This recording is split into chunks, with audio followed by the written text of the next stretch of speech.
ভাই আমার সঙ্গে একটু জগন্নাথের ভজন গাইবেন।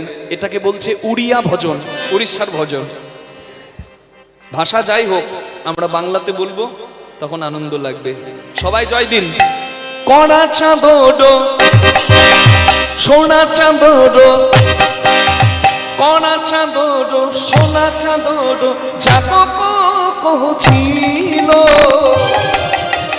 কন্দেহি মারিব তোতেল যশোদা রানী, তোতে কন্দেহি মারিব তোতেল যশোদা রানী, তোতে কন্দেহি মারিব তোতেল যশোদা রানী।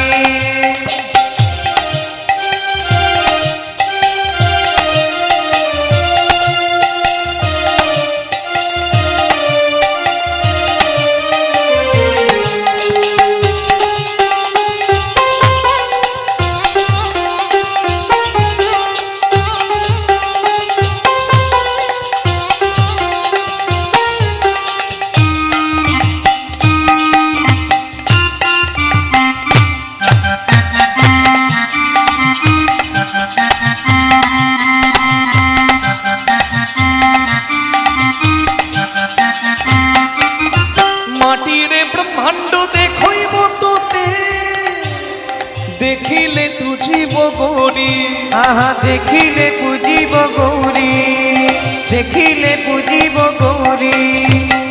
আস্তে, আমরা উড়িয়া ভাষা বুঝি না, তা বাংলায় শুনি। কৃষ্ণের জন্ম হয়েছে, জ্যোতিষী এসেছে, আর জ্যোতিষী এসে মা যশোদাকে বলছে, যে ছেলে তোর জন্মেছে মাটিরে ব্রহ্মাণ্ড দেখইব তোতে। মাটি খেয়ে মুখের মধ্যে ব্রহ্মাণ্ড দেখাবে এই ছেলে। ননি চুরি করবে, বাঁশিতে জগৎ মাতাবে, আর একদিন বৃন্দাবন ছেড়ে অক্রুরের রথে চড়ে মথুরাই যাবে। মাটির ব্রহ্মাণ্ড দেখইব তোতে, দেখিলে তুজিব গৌরী, আহা দেখিলে পুজিব গৌরী। সারা জগৎ কুখেনৈক মহিব, কানু হতরে বৈশীধারী, কানু হতরে বংশীধারী। দিনে অক্রুর রথর চড়িল, দিনে অক্রুর রথরে চড়িল, সিয়ে জালি জীব তোতে ছাড়িল। দিনে অক্রুর রথরে চড়িল, সিয়ে জালি জীব তোরে ছাড়িল। বাঁধি পাইব না তো পরত কানি, কন্দেহি মারিব তোতেল যশোদা রানী। কন্দেহি মারিব তোতেল তোতে, কন্দেহি মারিব তোতেল যশোদা রানী।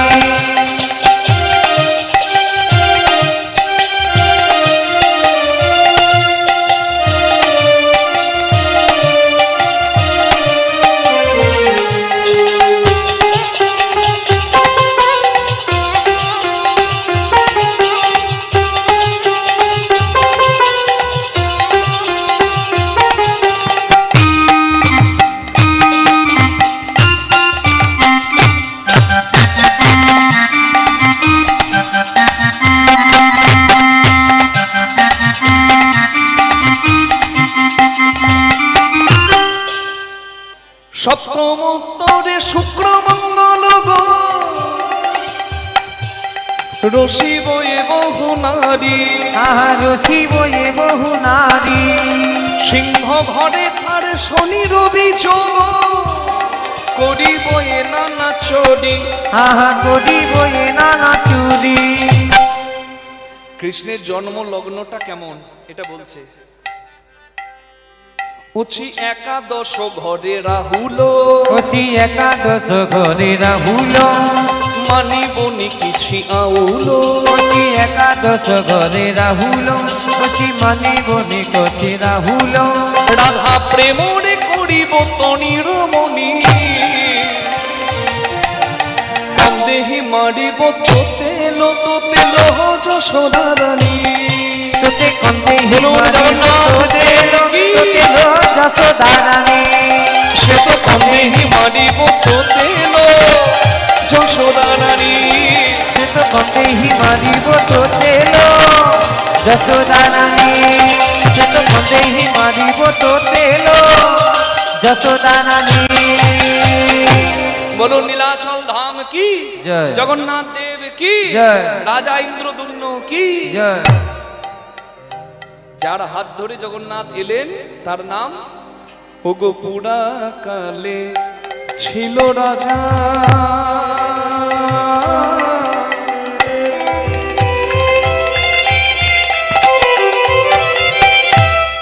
ইন্দ্রদুম্ন না পুরা কালে ছিল রাজা ইন্দ্রদুম্ন না। ধর্মকর্মে ছিল মতি অতি পুণ্যবান ধর্মে কর্মে ছিল অতি অতি পুণ্যবান। কৃষ্ণ কৃষ্ণ কৃষ্ণ বলে সদাই কৃষ্ণ কৃষ্ণ কৃষ্ণ বলে রাজার বুক ভেসে যায় নয়ন জলে কৃষ্ণ কৃষ্ণ কৃষ্ণ বলে বুক ভেসে যায় নয়ন জলে সদা হরি হরি হরি বলে ভেসে যায় নয়ন জলে হরি হরি বলে বুক ভেসে যায় নয়ন জলে হরি হরি হরি বলে বুক ভেসে যায় নয়ন জলে সদাই কৃষ্ণ কৃষ্ণ কৃষ্ণ বলে ধর্মে কর্মে ছিল মতি অতি পুণ্যবান।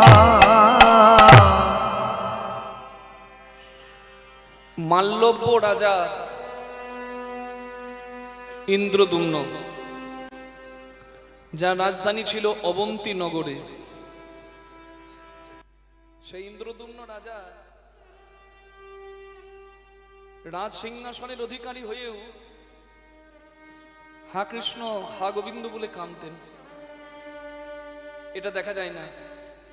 এই কথাগুলো যখন হরিবাসরে দাঁড়িয়ে বলি বাবা, নিজেদেরকে মানুষ ভাবতেও বড় লজ্জা লাগে। সামান্য কিছু যদি ব্যাংকে জমে যায়, ভালো গাড়ি বাড়ি যদি হয়ে যায়, ঠিকঠাক মাটিতেও পাটা আমাদের মাঝে মাঝে পড়ে না। কিন্তু দেখুন মাল্যব্য রাজা ইন্দ্রদুম্ন যার আধিপত্য ছিল সারা ভারতে, অখণ্ড ভারতে, সূর্য বংশের রাজা ইন্দ্রদুম্ন, সেই ইন্দ্রদুম্ন রাজ সিংহাসনের অধিকারী হয়েও ভগবানের চরণে তুলসী পত্র না দিয়ে কখনো জলগ্রহণ করতেন না। ভালো লাগতো না তার সিংহাসন, কারণ একটা সময়ে মানুষের অনেক ইচ্ছা থাকে আমার ভালো গাড়ি হবে, ভালো বাড়ি হবে, ভালো টাকা জমবে, ভালো স্ত্রী হবে, কিন্তু একটা সময় পর সে উপলব্ধি করে এই সব কিছু ছেড়ে আমাকে চলে যেতে হবে। আর তখনই তার উপলব্ধি হয় যে জীবনের আসল কাজটা তো আমার বাকি থেকে গেছে, সেই কাজটা যেন আমি করে যেতে পারি, এ হাতেই যাওয়া সার্থক হয়। কি ইন্দ্রদুম্ন রাজা ভগবানের কাছে বসে বসে কাঁদে যে তুমি যদি আমি জানতে যে আমি হরিভক্ত হব, তাহলে এই রাজ পরিবারে আমার জন্ম দিলে কেন? রাজা হয়ে রাজ ঐশ্বর্য পড়তে হয়, রাজদণ্ড ধরতে হয়, শাসন করতে হয়, অপরাধীকে শাস্তি দিতে হয়, আমার ভালো লাগে না।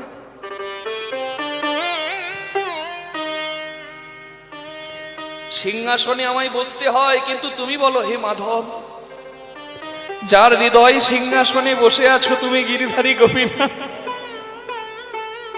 তার কি আর সিংহাসন ভালো লাগে?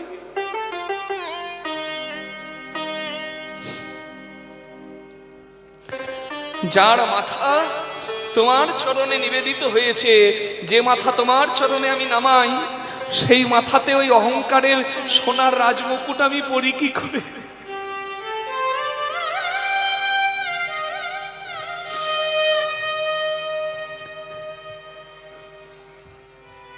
আর কত কাঁদাবে আমার? আমি সবকিছু ছেড়ে দিয়ে তোমার চরণেই থাকতে চাই। আমি সারা জীবন তোমার নাম গাই, একবার তো এসে আমায় দেখা দাও মাধব।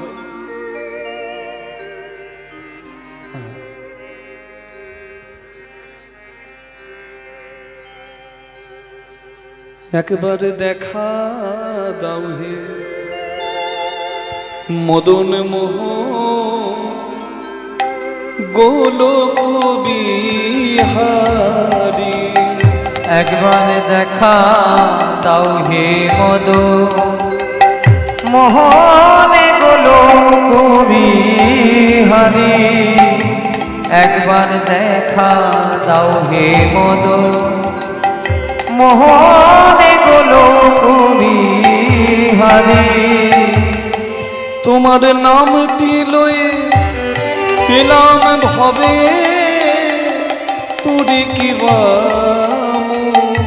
তোমার নামটি লয়ে মাধব হে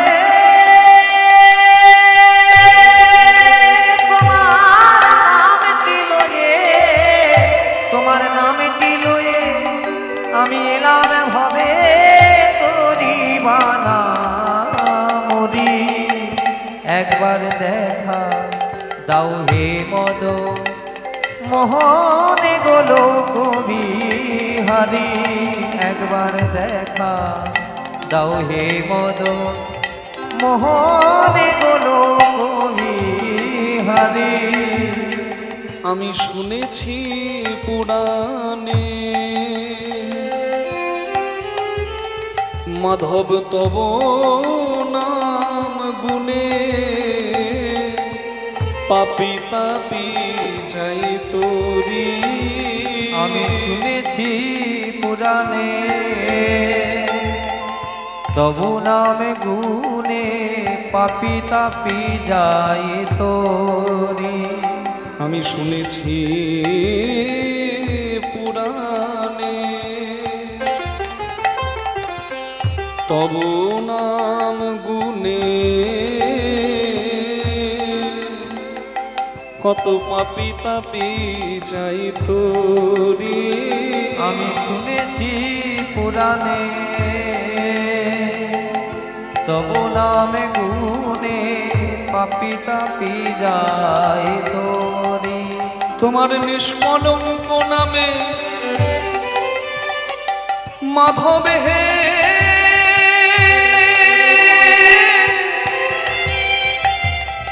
কলঙ্ক রটিবে। নিষ্কলঙ্ক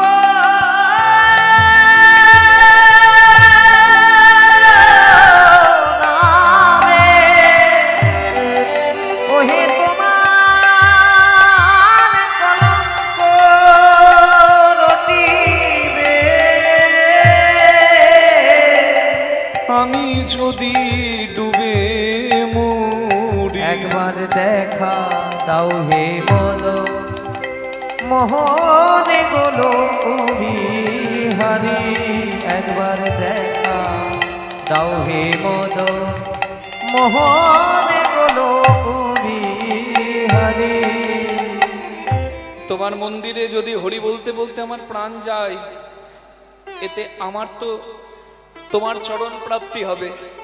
কারণ মরণকালে হরি বলতে পারলে তার চরণে জায়গা হয়।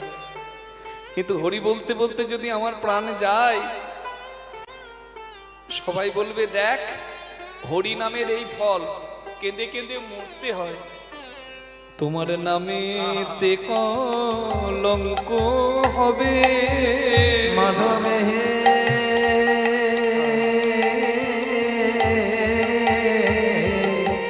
তোমার নামেতে কলঙ্ক হবে। তোমার নাম কেউ আর নেবে না। তোমার নামেতে কলঙ্ক হবে। তোমার ওই নিষ্কলঙ্ক নামে কলঙ্ক রটিবে। তোমার নিষ্কলঙ্ক নামে কলঙ্ক রটিবে। আমি যদি ডুবে মরি। একবার দেখা দাও নাই হে গৌর হরি মদ বল হরি বল। মোহনে গোলক বিহারী। একবার দেখা দাও হে মদ মোহনে গোলক বিহারী। না হং তিষ্ঠামি বৈকুণ্ঠে যোগিনাং হৃদয়ে নচ মদ ভক্তা যত্র গায়ন্তী তত্র তিষ্ঠামি নারদ। তুমি নাকি বৈকুণ্ঠেও থাকো না, যোগী যেখানে ধ্যান করে সেখানেও থাকো না, ভক্ত যেখানে তোমার গুণকীর্তন করে প্রাণ ভরে তুমি নাকি সেইখানে থাকো। তাহলে আমি যে এখানে এত তোমায় ডাকি তুমি কি শুনতে পাও না? থাকো স্বর্গ কি ভুলোকে বৈকুণ্ঠ গোলোকে যখন যেখানে থাকো। স্বর্গ কি ভুলোকে বৈকুণ্ঠ গোলোকে যখনই যেখানে থাকো। আমার অন্তিম সময় ও গো প্রাণনা, ওহে প্রাণনা,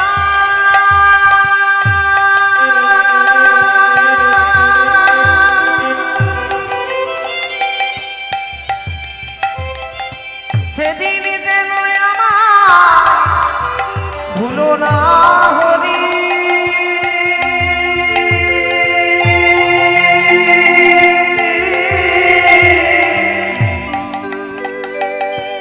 যেদিন আমার সেদিন হবে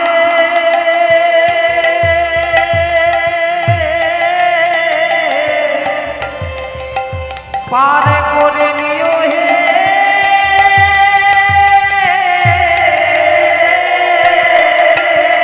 আমার অন্তিম সময় ও গো প্রাণনা,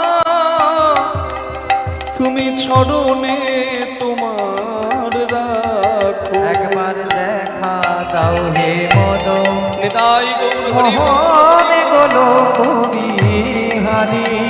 একবার দেখা দাও হে মদন মোহনে গোলো বিহারি। একবার দেখা দাও হে মদন মোহনে গোলো বিহারি। ভগবানের নামে কানতে কানতে কখন চোখটা লেগে গেছে রাজা ইন্দ্রদুম্ন নিজেও জানে না। কিন্তু যখন ভোর রাত তখন রাজা ইন্দ্রদুম্নের স্বপ্নে এসে একজন দেখা দিল। শিরে চূড়া, হাতে বাঁশি, মুখে হাসি, গলায় গজমতির মালা, চরণে নূপুর। সে আর অন্য কেউ নয়, বংশীধারী মদন মোহন মাধব। ইন্দ্রদুম্ন রাজার স্বপ্নে দেখা দিয়ে ইন্দ্রদুম্ন রাজাকে বললেন, মহারাজ আমি তো সে যার নাম দিবানিশি তুমি গাও। আমি এক পাহাড়ের গুহায় গোপনে পূজিত হচ্ছি এক ভক্তের দ্বারা নীল মাধব রূপে। কিন্তু গোপনে পূজা পেতে আমার আর ভালো লাগে না। তুমি সেখান থেকে আমাকে উদ্ধার করে এনে আমার মাহাত্ম্য জগতে প্রচার করো, জগন্নাথ রূপে জগতে আমার প্রতিষ্ঠা করো। নিতাই গৌর। স্বয়ং ভগবান স্বপ্নে এসে দেখা দিলেন। ঘুম ভেঙে গেছে, আর চোখে ঘুম নাই, যেন মরা দেহে প্রাণ এলো, জীবনে বাঁচার একটা উদ্দেশ্য পেল। এতদিন মরার মতো পড়ে থাকতো মন্দিরে, যে আজকে সে নব স্ফূর্তি পেল, জীবনে বাঁচার একটা উদ্দেশ্য পেল। হ্যাঁ, আমি সেই ভাগ্যবান যে প্রভুর আদেশ পেয়েছি, আমি নীলমাধবকে উদ্ধার করাবো। ব্রহ্ম মুহূর্তে উঠে গেছে, স্নান করেছে, সূর্যোদয় হয়েছে, সূর্য প্রণাম করেছে।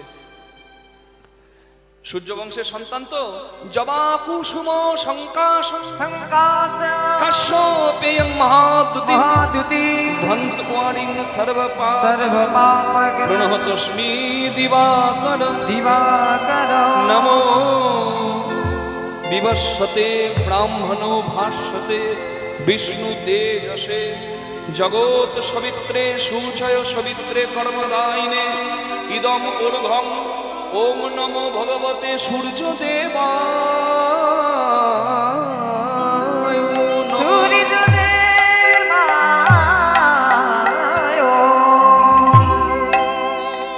স্নান করে সূর্যদেবকে প্রণাম করতে হয়। সূর্যকে পেছনে রেখে সনাতনী হিন্দুদের কোনো কাজ করা উচিত নয়, এটা মনে থাকবে। হ্যাঁ, বাড়ি করবেন, অগ্নিকোণে রান্নাঘর প্রথম চয়েস। যদি না জায়গা থাকে করবেন পশ্চিম দিকে, হয় অগ্নিকোণ মানে দক্ষিণ পূর্ব, না হলে পশ্চিম দ্বিতীয় অপশন। ঈশান কোণে ঠাকুরঘর, বায়ু কোণে পায়ু মানে পশ্চিম, উত্তর কোণে শৌচাগার। এবার যার বাড়িতে জায়গা নাই সে কি করবে?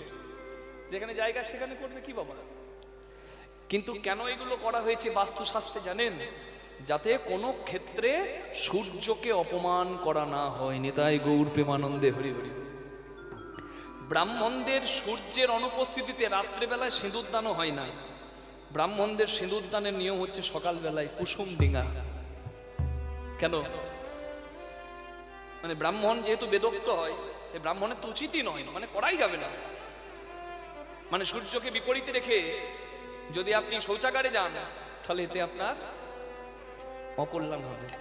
এই জন্য বাস্তুশাস্ত্রে সূর্যের এত মর্যাদা, এই দিকগুলো করা হয়েছে। কারণ সূর্য হচ্ছে energy, the source of power, শক্তি। সেটা যেন বাড়িতে সঞ্চারিত হয়, এই জন্য কিন্তু এগুলো মানতে হয়। জবা কুসুম আমি বললাম, প্রথমটা সূর্যের মন্ত্র, দ্বিতীয়টা সূর্যের অর্ঘ্য মন্ত্র, অর্ঘ্যদান। তো শুধু তো বললে হবে না, মানুষ আনন্দ পাবে যদি বুঝতে পারে। কি মা, আপনারা সূর্যকে প্রণাম করবেন, মন্ত্র তো সবার মুখস্থ হবে না, দরকার কি, কিন্তু কি বলতে হবে সেটা তো জানতে হবে। এটা বলি, জবা কুসুম মানে জবা ফুলের মতো রং যার, জবা ফুলের মতো রক্তবর্ণের রং যার, কার? সূর্যের। জবা কুসুম সংকাশ। কাশ্যপেয়ম, কাশ্যপেয়ম কেন? কশ্যপ মুনির পুত্র তিনি। কশ্যপ মুনির অনেক স্ত্রী আর অনেক পুত্র। কশ্যপ মুনির একাধিক স্ত্রী ছিল, যেমন দিতি, দিতির পুত্র যারা তারা দৈত্য, যেমন হিরণাক্ষ, হিরণ্যকশিপু।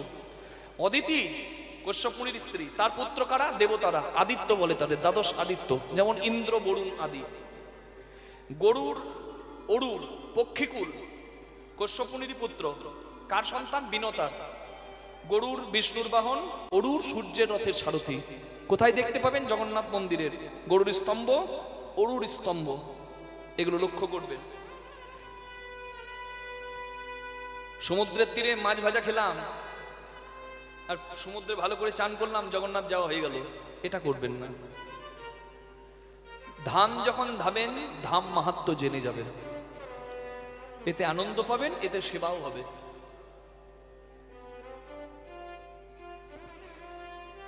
কশ্যপ মুনির স্ত্রী কদ্রু, তার পুত্র সর্পকুল। সাপেদের মায়ের নাম কি? কদ্রু, নাগ জননী। দেখুন আমাদের শাস্ত্রে কত কিছু জানার আছে। কশ্যপ মুনির বিরাট গুরুত্ব এই যে জন্ম তত্ত্বে। তাহলে কশ্যপ মুনির এক পুত্র দেবতা যেমন ইন্দ্র, আরেক পুত্র হিরণ্যকশিপু, শেষ দৈত্য। কেন হলো? বাবা তো এক, বলুন, উৎস তো এক, বিন্দু তো এক, কিন্তু একজন দৈত্য একজন অসুর কেন? একজন দৈত্য একজন দেবতা কেন? এটাই হলো মাহাত্ম্য। এই জন্যই আমরা বলি মাটি যদি খাঁটি হয় ফসল ভালো হয়, আর মা যদি ভালো হয় সন্তান ভালো হয়। নিতাই গৌর হরি হরি। পার্থক্যটা দেখুন। অদিতি মা একবারে সতী নারী, একাদশী করে দ্বাদশীতে প্রসাদ পেয়েছে, মন্দিরে কাঁদছে, ভগবানকে বলছে, প্রভু গো, আমি যদি চলে যাই তোমার সেবা করবে কে? তাই আমার একটা ফল আর ফুল চাই। ফল মানে পুত্র, ফুল মানে কন্যা, এই জন্যই তো সংসার। আমি চলে যাব, আমার মন্দিরে সেবা পূজা করবে কে? দরকার তুমি আমাকে হরিভক্ত সন্তান দাও, তুমি আমাকে সৎ সন্তান দাও। এটা হলো এক নারীর প্রার্থনা। তার গর্ভে কি জন্মাবে? গর্ভে থাকাকালীন যে শাস্ত্র অধ্যয়ন করবে, সদাচারী হয়ে থাকবে, তার কি সন্তান জন্মাবে? ভক্ত সন্তান, সদাচারী। আর আরেকটা নারী হলো দিতি, দৈত্যের মা। কি করেছে? সন্তান লাভের বাসনায়, হরিভক্ত সন্তান লাভের বাসনায় একজন একাদশী ব্রত করে, হ্যাঁ, পুত্রদা একাদশী করে দ্বাদশী প্রসাদ পেয়ে ভগবানের কাছে প্রার্থনা করেছে, তারপর স্বামীর সঙ্গে মিলিত হয়েছে, তার সন্তান। আর ওই দিতি নামে আরেক নারী, সেও নারী, তবে সে নারী নামে আনাড়ি। সময় নাই, অসময় নাই, সকাল নাই, সন্ধে নাই, পূর্ণিমা মানা নাই, অমাবস্যা মানা নাই, কাম বাসনা পরিতৃপ্তির জন্য স্বামীকে জোর করে মিলিত হচ্ছে। তার সন্তান কখনো কি এক হবে? নিতাই গৌর হরি হরি বল। সন্তান আমার যেন হরিভক্ত হয়, সন্তান যেন সৎ হয়। তাই পশু হিংসা না করে প্রসাদ পাচ্ছে, শাস্ত্রোধ্যয়ন করছে, সদাচারী হয়ে জীবনযাপন করছে এক নারী গর্ভবতী হয়ে। আর এক নারী মুরগির ঠ্যাং ছিচ্ছে, হ্যাঁ, ওই আজে বাজে সিরিয়াল গুলো দেখছে, হিংসা আচরণ যেখান থেকে বাড়ে। দুইয়ের সন্তান তো এক হবে না। এই জন্য মায়ের ভালো হওয়াটা খুব প্রয়োজন। আপনারা রাগ করলেন না তো? রাগ করেন যদি আর বলবো না। হ্যাঁ, লালয়েত পঞ্চবর্ষানি দশবর্ষানি চ তারয়েত প্রাপ্তি তো ষোড়শ বর্ষে পুত্র মিত্রবত আচরয়েত। 5 বছর পর্যন্ত শিশুকে দাও স্নেহ, তার গায়ে হাত তুলো না। 5 থেকে 15 দাও শাসন। এই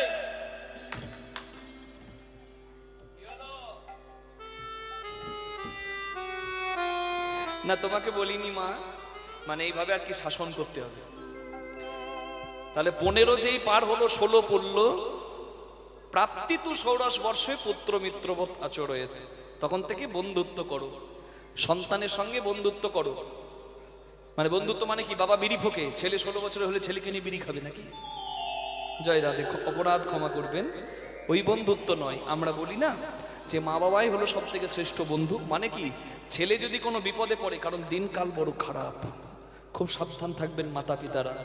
খুব খারাপ দিন এসেছে, আর যতদিন যাবে আরো দুর্দিন আসবে, পথ চলা দুর্গম হয়ে যাবে। তাই সাবধান থাকতে হবে মা বাবাকে। সন্তান যদি কোনো বিপদে পড়ে, নির্দ্বিধায় যেন এসে আগে মা বাবাকে জানাতে পারে। এই ট্রান্সপারেন্সি, এই বন্ধুত্বটা রাখতে হবে। কথার মাঝে কথা আসে, অনেক কথা জানা হলো, আসল কথায় ফিরে আসি। কশ্যপ মুনির পুত্র তিনি, তাই নাম কাশ্যপেয়ং। মহাদ্যুতিম, দ্যুতি সম্পন্ন, ধ্বন্ত ওয়ারিং, অন্ধকারের শত্রু তিনি। ধ্বন্ত মানে অন্ধকার, অরিং মানে শত্রু, অরি মানে শত্রু। অরিন্দ্রম ভগবানের আরেক নাম, শত্রুকে দমন করে বলে অরিন্দ্রম। তাহলে ধ্বন্ত ওয়ারিং মানে অন্ধকারের শত্রু। সূর্য, সূর্য এলে অন্ধকার পালায়। সর্ব পাপগ্ন, পাপ বিনাশকারী। প্রণহতস্মি, আমি প্রণাম করি সেই দিবাকরম, সেই সূর্যদেবকে। বলুন সূর্য দেবতা কি জয়। সকালবেলায় উঠে প্রাণ ভরে আজ কীর্তন করছে, ভজ শ্রীকৃষ্ণ কহ শ্রীকৃষ্ণ, লহ শ্রীকৃষ্ণের নাম রে। ভজ শ্রীকৃষ্ণ কহ শ্রীকৃষ্ণ, লহ শ্রীকৃষ্ণের নাম রে। যে জনা শ্রীকৃষ্ণ ভজে, সে হয় আমার প্রাণ রে। যে জনা শ্রীকৃষ্ণ ভজে, সে হয় আমার প্রাণ রে। শ্রীকৃষ্ণ ভজে, সে হয় আমার প্রাণ রে। ভজ শ্রীকৃষ্ণ কহ শ্রীকৃষ্ণ, লহ শ্রীকৃষ্ণের নাম রে। ভজ শ্রীকৃষ্ণ কহ শ্রীকৃষ্ণ, লহ শ্রীকৃষ্ণের নাম রে। প্রভাত কালে কৃষ্ণ নাম পূর্ণ হবে মনস্কার। প্রভাতে শ্রীকৃষ্ণ নাম পূর্ণ হবে মনস্কার। প্রভাতে শ্রীকৃষ্ণ নাম পূর্ণ হবে মনস্কার। প্রভাতে শ্রীকৃষ্ণ নাম পূর্ণ হবে মনস্কার। কৃষ্ণ নাম পূর্ণ হবে মনস্কাম, জাগিয়া লহ কৃষ্ণ নাম রে। ভজ শ্রী কৃষ্ণ কহ শ্রী কৃষ্ণ লহ শ্রী কৃষ্ণের নাম রে। ভজ শ্রী কৃষ্ণ কহ শ্রী কৃষ্ণ লহ শ্রী কৃষ্ণের নাম রে। হরি নামে কি আনন্দ, ডুবলে বোঝা যায়। আমরা আনন্দ পাচ্ছি, গাইছি। আমরা একা কেন গাইবো? সবার জন্য আনন্দের আয়োজন, তাই সবাই একটু বলতে পারবেন? দেখি হাত দুটি তুলে কেমন হয়, সবাই বলুন করতালি দিয়ে। সবার জানা গান বলুন। ভজ শ্রী কৃষ্ণ কহ শ্রী কৃষ্ণ লহ শ্রী কৃষ্ণের নাম রে। ভজ শ্রী,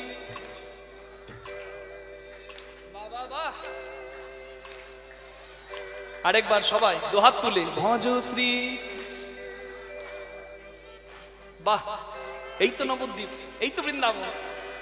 এবার বলুন, যে জনা শ্রী কৃষ্ণ ভজে সে হয় আমার প্রাণ রে। যে, জয় হোক আপনাদের। আরেকবার দুহাত তুলে যে যেখানে আছে দাঁড়িয়ে, যে জনা।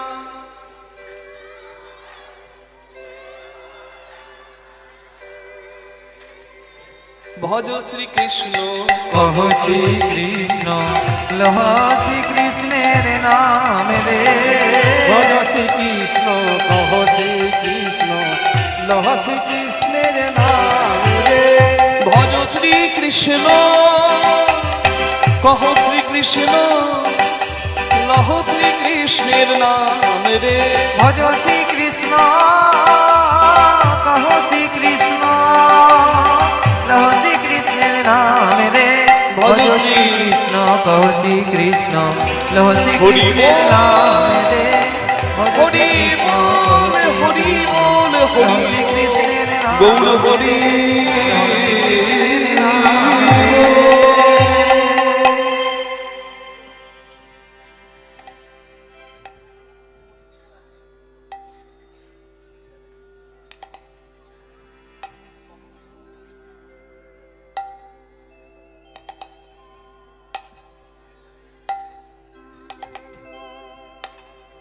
আনন্দ আনন্দ আনন্দ। কীর্তন গান করালে যেমন ভগবানের সেবার আয়োজন হয়, তেমনি ভক্তকে প্রসাদ পাওয়ালে ভক্ত সেবাও হয়। কি এখানে দুই আয়োজনই পরিপূর্ণ।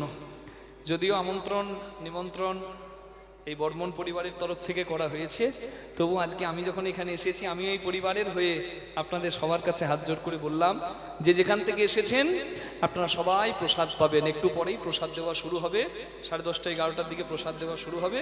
আপনারা সবাই প্রসাদ পাবেন। নিতাই গৌর প্রেমানন্দে হরি বল হরি বল হরি বল। আপনারা প্রসাদ পাবেন, আমরাও প্রসাদ পাবো। একসঙ্গে প্রসাদ পাওয়ার যাদের ইচ্ছা আছে তাদের কাছে তো ভজন আগে, ভোজন হবে পরে। আর যাদের কাছে ভোজন আগে, তারা আগে গিয়ে প্রসাদ পাবে। দুটিই করতে হবে, ভজন আর ভোজন। যার যেটি প্রিয় সে সেখানে আগে থাকবে। প্রেম সে বলুন রাধা রানী কি, শ্যাম সুন্দর কি, ওদিকের খবর কি। সাত সকালে ভগবানের নাম করে দিন শুরু করেছে। রাজপোশাক পরেছে, রাজমুকুট পরেছে, রাজদণ্ড হাতে নিয়ে সিংহাসনে বসে রাজা ইন্দ্রদ্যুম্নের হুঙ্কার হলো কি, শোনো শোনো নর নারী, শোনো দিয়া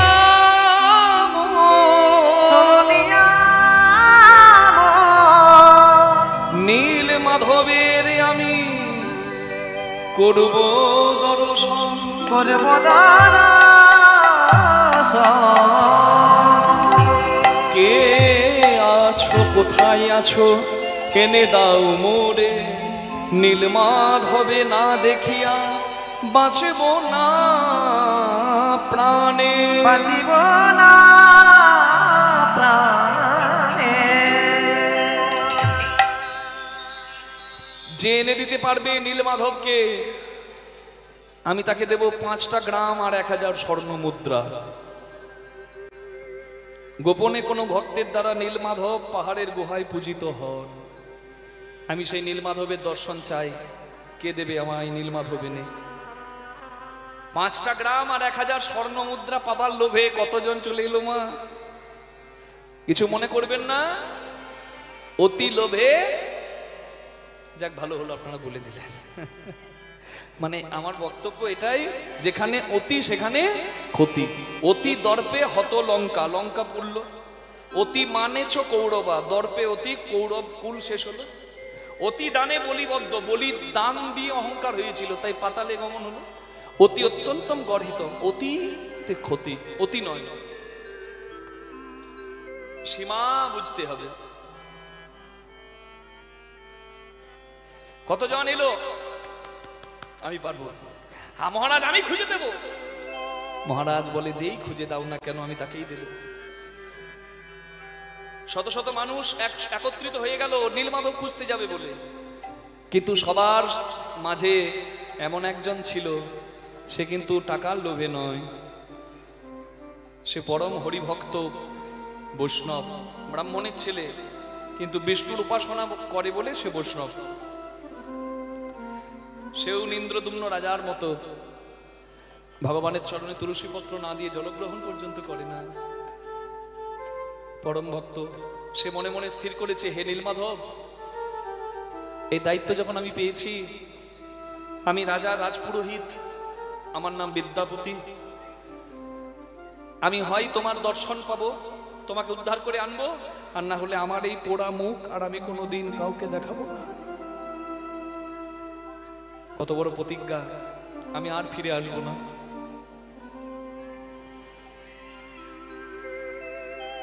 শুভ দিনে শুভক্ষণে সবাই যাত্রা করলো। শুভ দিনে শুভক্ষণে শুভযাত্রা হইল। শুভ দিনে শুভক্ষণে শুভযাত্রা হইল। শুভ দিনে শুভক্ষণে শুভযাত্রা হইল। শুভ দিনে শুভক্ষণে শুভযাত্রা হইল। শুভ দিনে শুভক্ষণে শুভযাত্রা হইল। দেশ দেশান্তরে তারা ভ্রমিতে লাগিল। দেশে দেশান্তরে তারা ভ্রমিতে লাগিল। দেশে দেশান্তরে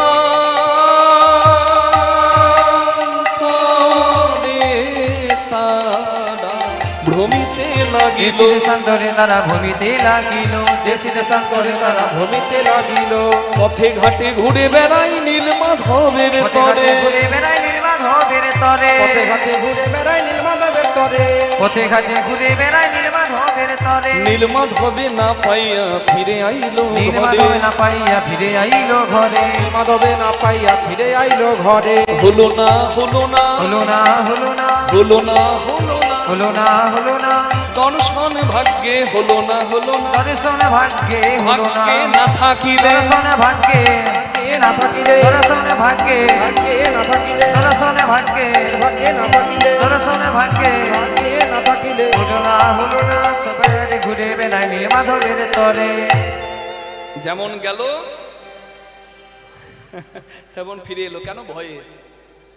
ভগবান বলে, ওরে আমি অধরা, আমি যদি ধরা নিজে না দিই, তোরা লোভে আমায় খুঁজতে এসেছিস, আমায় কে ধরিতে পারে?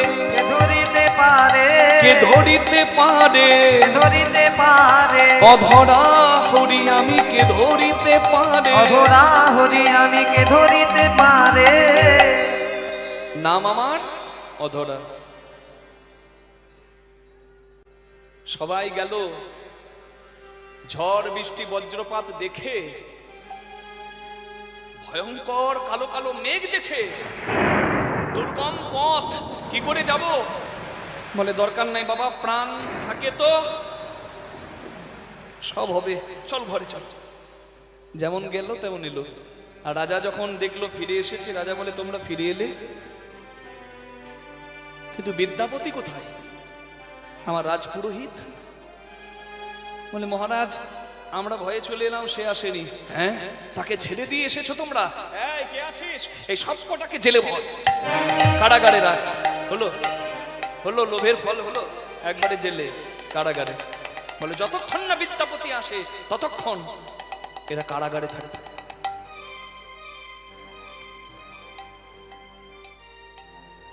বিদ্যাপতি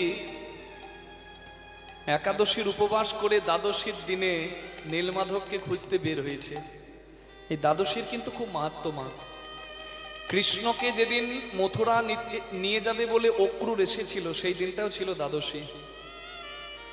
অক্রুর একাদশী করেছিল, আর অক্রুর রথটাকে সাজিয়ে ভেবেছিল, আহা, আজ দ্বাদশীর দিনে আমার এই রথ আলো করে বসবে আমার গোবিন্দ।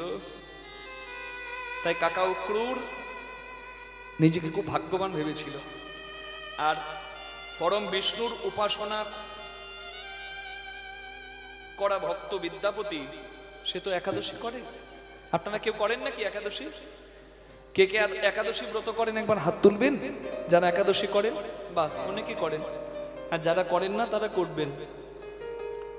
অনেকে বলে বাবা একাদশী করতে নাই, নানা নিষেধ, এসব শুনবেন না, বাজে কথায় কান দেবেন না। গোস্বামী সিদ্ধান্ত আমরা মানব। অনেক জায়গায় অনেক মত থাকতে পারে, কিন্তু গোস্বামী সিদ্ধান্তকে মর্যাদা দিতে হবে। যারা পথ দেখিয়েছে, কারা পথ দেখিয়েছে? জয়রূপ সনাতন ভট্ট রঘুনাথ, শ্রীজীব গোপাল ভট্ট দাস রঘুনাথ। এই 6 গোসাই যবে ব্রজে করিলা বাস, আমার রাধা কৃষ্ণ নিত্য লীলা করিলেন প্রকাশ।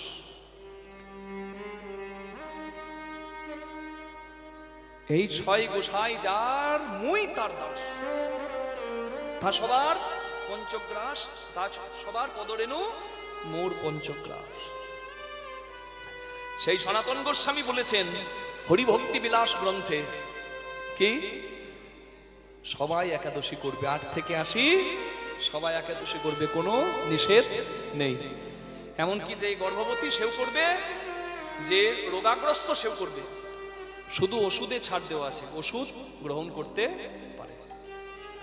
যে পারবে সে নির্জলা, যে পারবে না সে ফলাহার সজলা, আর যে তাও পারবে না সে শাকাহার করবে। সূর্যমুখী তেল বা ঘি দিয়ে এবং সন্দক লবণ দিয়ে, বৈধ সবজি আনাজ যেগুলো দিয়ে একটা সবজি করা সম্ভব, সেটা দিয়ে একটা শাকাহার করেও সে খাবে, মানে গ্রহণ করবে, প্রসাদ পাবে। সাবুদানা ফ্রাই, সাবুদানার পায়েস, দুধ সাবু, হ্যাঁ, সূর্যমুখী তেলের আলু ভাজা সবই গ্রহণ করতে পারেন, অসুবিধা কিছু নাই। তবে ওই বাকুইট বা ওই শ্যামা চাল এসবগুলো খাবেন না, এগুলো গ্রহণ করবেন না। এখন কথায় আসি, একাদশী করে দ্বাদশীর দিনে সেই জগন্নাথ খুঁজতে যাচ্ছে। আপনারা যারা একাদশী করেন, একাদশীর আগে একাদশীর মাহাত্ম্য শুনলে ইহাতেও ফল লাভ হয়। যারা করেন না তারাও শুনুন, যদি সদিচ্ছা হয়, যদি গোবিন্দের কৃপা হয়, আপনারও একাদশী করার ইচ্ছা হবে। সামনে ফেব্রুয়ারির 27 তারিখ আছে আমলকি একাদশী। আমলকি একাদশী কেন? আমলকি বৃক্ষ পৃথিবীর প্রথম বৃক্ষ।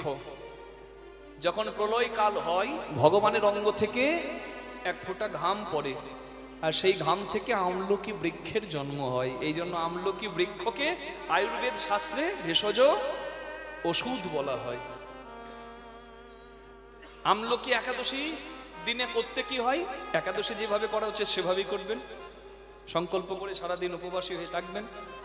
ইন্দ্রিয় সংযম, আহার সংযম, নিদ্রা সংযম, বাক্য সংযম, সব সংযম, শুধু খাবার সংযম নয়, হরি স্মরণ করতে হবে বেশি করে। আর সন্ধ্যাবেলায় আমলকি গাছের তলায় প্রদীপ জ্বালাতে হবে, মানে আমলকি গাছের তলাটাকে পরিষ্কার করতে হবে, নিকিয়ে নিতে হবে। যাদের আমলকি গাছ নাই তারা কি করবেন? আমলকি পাতা বা আমলকি ফল এনে ওটা সাজিয়ে রাখবেন, সেটাকে পূজা করবেন। কিভাবে করতে হয়? ঘট স্থাপনা করবেন, জল দেবেন ঘটে, ওপরে আম্রপল্লব, খোসা শুদ্ধ ডাব, তার উপরে বিষ্ণুর পরশুরাম অবতারের চিত্রপট। যাদের পরশুরাম অবতারের চিত্রপট ছবি নাই, তারা ভগবান বিষ্ণুর চিত্রপট রেখে ঘট প্রতিষ্ঠা করে ভগবানের পূজা করবেন। এটা হলো আমলকি একাদশী করার পদ্ধতি। কে করেছিল? এবার মাহাত্ম্যটা বলি। চিত্রসেন নামে এক রাজা ভক্তদের নিয়ে, সৈন্যদের নিয়ে জঙ্গলে গিয়ে আমলকি গাছের তলায় সন্ধ্যেবেলা থেকে সারা রাত আমলকি সেবা পূজা করলো, আর একাদশীতে সবাই মিলে কীর্তন করলো। একটা জঙ্গলের ব্যাধ, শিকারী ব্যাধ, সে জঙ্গলে পথ ভুল করে সারাদিন অনাহারে থেকে পশুদের হাত থেকে বাঁচার জন্য রাজাদের দলে যোগ দিল। সেও ভুল করে একাদশী ব্রত পালন করলো। আর সকালবেলায় রাজা তো কৃপালু, হরিভক্ত যে, তা সেই ব্যাধকেও প্রসাদ দিল। একাদশীর পালনের সময় প্রসাদও পেল। ভুল করে শিকারী ব্যাধ যে পশু হত্যা করে, সে একাদশী করলো। আর একাদশী করার ফল কি হলো? পরের জন্মে সেই ব্যাধ বসুরথ নামে রাজা রূপে জন্ম নিল, রাজ ঐশ্বর্য পেল। আর সেই রাজা বসুরথ যখন একবার বিপদে পড়ল, স্বয়ং একাদশী তাকে কৃপা করলেন। ভগবানকে বললেন, প্রভু আমাকে কে বাঁচালো? আমি যে জঙ্গলে পড়ে আছি, শত্রুর হাত থেকে আমায় কে বাঁচালো? বলে, তুমি ভুল করে একাদশী ব্রত করেছিলে, আর তার প্রভাবে এই জন্মে তুমি রাজকুলে জন্ম পেয়েছো, আর আজ বিপদের হাত থেকেও বেঁচেছো। নিতাই গৌর হরি হরি হরি। তাহলে ভুল করে একাদশী করারও ফল আছে, আর আমরা এত মাহাত্ম্য জেনেও করি না। এই জন্যই গৌরাঙ্গ মহাপ্রভু বলেছে না যে গলির মানুষ জ্ঞান অন্ধ। এরা জানে এতে ভালো হবে, তবু করবে না। এরা জানে এতে সর্বনাশ হবে, তবুও করবে। নিতাই গৌর প্রেমানন্দে হরি বল। পারলে করবেন, ইহাতেই মঙ্গল। 27শে ফেব্রুয়ারি পালন, আর তার পরের দিন সূর্যোদয়ের পরে প্রসাদ গ্রহণ করে পারণ করবেন। কি বলবেন মন্ত্র? পারণের মন্ত্র, একাদশং নিরাহারং ব্রত নানেন কেশব প্রসিত সমুখনাথ জ্ঞান দৃষ্টি প্রদভ। আচ্ছা, যারা একবারে পারফেক্ট টাইমে করতে চান পারণ, তাদেরকে আমি বলে দিচ্ছি সময় সকাল 8টা 10 থেকে 9টা 6। মনে থাকবে, সূর্যোদয়ের পরে করতেই পারেন, কিন্তু পারফেক্ট টাইম 8টা 10 থেকে 9টা 6 পশ্চিমবঙ্গের। কেন? দ্বাদশীর 1/4 সময়কে বাদ দিতে হয় পারণের জন্য, যাকে বলে হরিবাসরা। এই 8টা 10-এ হরিবাসরা শেষ হবে, তাই সকাল 8টা 10 থেকে 9টা 6 এই সময় পালন করবেন, আপনার কল্যাণ হবে। তা দেখুন, একাদশী করে দ্বাদশীর দিনে নীলমাধব খুঁজতে গেছে, পথে শত বিপদ, কিন্তু সে সমস্ত বিপদকে প্রত্যাখ্যান করে একটা উদ্দেশ্যে এগিয়ে যাচ্ছে। দুর্গম পথে পা দিয়ে যাচ্ছে, পথে কাঁটা পাথর তার পায়ে ঢুকছে, তার কষ্ট হচ্ছে, রক্ত ঝরছে, তবু সে প্রতিজ্ঞাবদ্ধ, আমি নীলমাধবকে চাই, আমি নীলমাধবের কাছে যাব। এই হলো চেষ্টা। সূর্য ওঠার আগে অন্ধকার ভয়ে পালাই, তোমার যদি কৃপা হয় আমি তোমাকে পাবো নিশ্চয়। সবাই হাত জোড় করুন। তুমি নির্মল করো মঙ্গল করে মলিন মর্ম মুছায়ে। তুমি নির্মল করো মঙ্গল করে মলিন মর্ম মুছায়ে। তুমি নির্মল করো মঙ্গল করে মলিন মর্ম মুছায়ে। তব পূর্ণ কিরণ দিয়ে যাক মোহ কালিমা ঘুছায়ে। মলিন মর্ম মুছায়ে। তুমি নির্মল করো মঙ্গল করে মলিন মর্ম মুছায়ে। লক্ষ শূন্য লক্ষ বাসনা ছুটিছে গভীর আধার, জানি না কখন ডুবে যাবে অকুল গরল পাথারে। আমাদের যত যন্ত্রণা এর জন্য দায়ী আমরা নিজেরা। গাছে গাছে মিষ্টি ফল, নদীতে মিষ্টি জল, থাকার জন্য মন্দিরের তল, বৃক্ষতল সব দিয়েছে, কিন্তু আমাদের কামনা বাসনা যে বড় বেশি, তাই তো আমরা কামনা বাসনা সাগরেই ডুবে মরি। একটা ছেলে যদি পুকুরের জলে ডুবে যায়, পাড়ার লোক দেখতে পেলে বলবে, কে আছো গো, কোথায় আছো, বাঁচাও। কিন্তু যে ছেলেটা ডুবে যাচ্ছে তার বাবা যদি দেখতে পায়, বাবা যদি সাঁতার নাও জানে, শিশুকে বাঁচাবার জন্য ঝাঁপিয়ে দেবে জলে। এটাই পার্থক্য। যত আপন সেজে থাকুক না কেন, এ স্বার্থের সংসারে আমার কষ্ট দেখে হয়তো মনে মনে অনেকে হাসবে, আমার কষ্ট দেখে সবাই হাসতে পারে, কিন্তু আমি যদি ডুবে মরি, তুমি কি দাঁড়িয়ে দাঁড়িয়ে দেখবে হে জগন্নাথ? সন্তান ডুবলে বাবা যেমন দাঁড়িয়ে দেখে না, শ্রীনান্ত বিশ্বে অমৃতস্য পুত্রাহা, আমি তো তোমার জগতের সন্তান আর তুমি তো এই জগতের নাথ। প্রভু বিশ্ব বিপদ হন্তা, এসে দাঁড়াও রুধিয়া পন্থা, তব শ্রীচরণ তলে নিয়ে এসো মর্ত বাসনা ঘুচায়ে। মলিন মর্ম মুছায়ে তুমি নির্মল করো মঙ্গল করে। মলিন মর্ম মুছায়ে তুমি নির্মল করো মঙ্গল করে।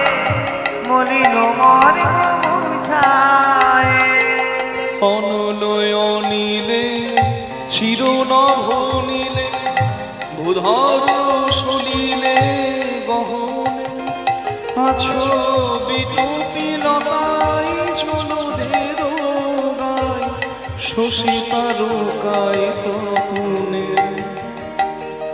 অনলে আগুনে অনিলে বাতাসে চির নভ নীলে মেঘের নীল রঙে ভূধরে পর্বতে সলিলে জলে গহনে বনে বিটপি গাছে লতায় জলধেরি গায় মেঘে শশী তারায় শশী চাঁদে তারায় তারকায় তপনে সূর্যে কোথায় তুমি নাই? সব জায়গায় তুমি, সর্বত্র তুমি, সর্বং খলং ইদং ব্রহ্ম, সবকিছুর মধ্যে তুমি। কিন্তু তুমি যদি সব জায়গায় আমি দেখতে পাচ্ছি না কেন? এটা আমার দুর্ভাগ্য। এই চামড়ার চোখ দিয়ে কি তোমাকে দেখা যায়? এতে যে মায়ার পর্দা আছে। চোখে ময়লা গামছা যদি বাঁধা থাকে, হাতে আমার কয়লা দিল না হিরে দিল আমি বুঝবো কি করে দেখতে না পেলে? আমার ময়লা কামনা বাসনার গামছা চোখে বাঁধা, তাই তো আমি মায়াবদ্ধ হয়ে তোমাকেই চিনলাম।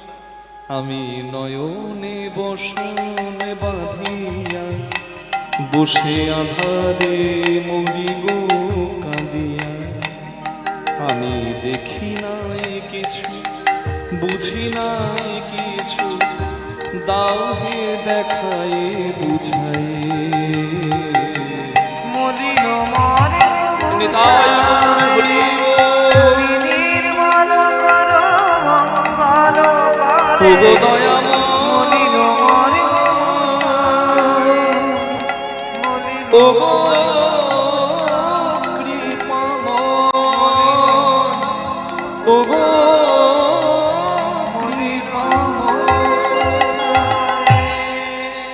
ক্লান্ত পরিশ্রান্ত হয়ে জঙ্গলের মধ্যে আছাড় খেয়ে পড়ল বিদ্যাপতি। আর যখন জ্ঞান এলো